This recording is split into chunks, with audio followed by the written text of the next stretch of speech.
Hello, Two Slips fans, and welcome to my review of day two. Another fantastic day for the Australians. They kicked on, declaring for 469. The Indians did largely what I said they needed to do after the review of day one. They needed to get in and take wickets pretty early, which they did, but they just couldn't dry the runs up and build any pressure.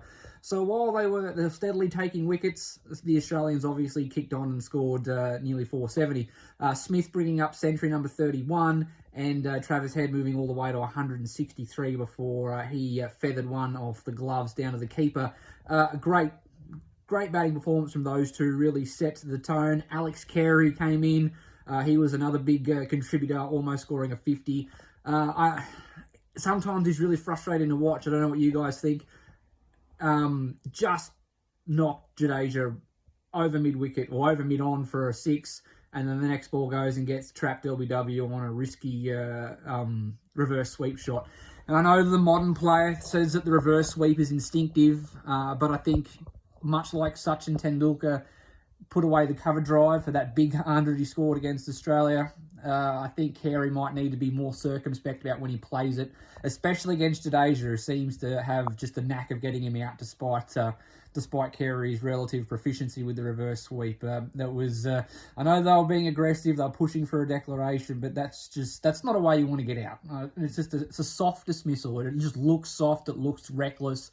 I know he says that he can play it as well as he can play other shots, but Jadeja's caught him out with that quite a few times. So I think that one might need to go in the cupboard for a little while and just play some regulation shots for the time being, just the normal sweep even.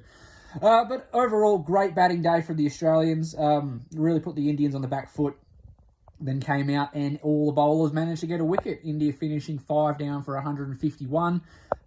Scotty Boland, like I said, I'm still firmly in the Michael Neser camp. I would have loved to have seen him get a crack, but I knew that Boland would do the job, and he looked threatening in those conditions. The ball that nipped back to take Shubman Gill was very impressive.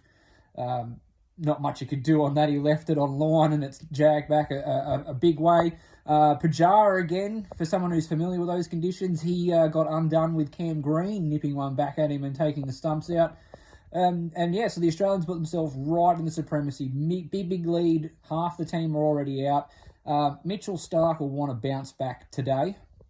He got a wicket, a really good wicket of Virat Kohli. What a great ball that was. Took off the seam, reared up, grabbed the handle of the bat and the glove, came through. Smith taking a specky at second slip. But going at almost 6 runs and over, Starc will want to peg that back and get himself some consistency coming back in for day 3. Hopefully knock over the Indians relatively quickly. I would imagine that the Australians are going to bat again just to allow the pitch just to wear, even put on a big score, allow the pitch to wear some more, give Lyon plenty of rough to work with on days 4 and 5. So it's been a great couple of days for the Australians. The world, we've got one hand on the World Test Championship. It's not arrogant to say that when you're 5 down for 151 and chasing 470. It's the Australians to lose here, or even a draw would be a loss for the Australians here. They're well in the ascendancy. It's going to take some big efforts from the Indians to get back into it. Australia, we're looking to knock them over early, get in. Warner hopefully cashing in, getting some more runs. I've neglected to say that in the review of day 1. Warner had a really good innings, only 43, but everything was moving really well. His hands moving well, his feet were moving well. Wasn't sort of just wafting at the ball. He was getting his weight transfer, going in the right directions. He was being patient. He wasn't trying to fall. I think there was one really impatient shot off Siraj that he played and missed. But other than that, he did a really good job. So plenty of positive things about David Warner moving forward.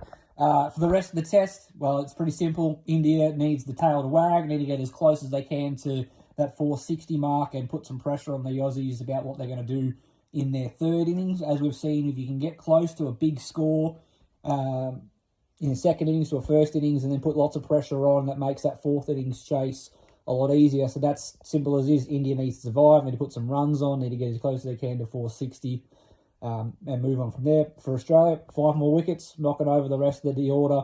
I would imagine they're going to have a bat, stretch the game out, give Starc some more correct some more rough for line, let the pitch wear, let it bake, come out and hopefully take 10 wickets in the 4th innings. Get the mace, clap hands, get ready for the Ashes, all to play for. But as I say, day 3 is moving day, so it's all to play for still.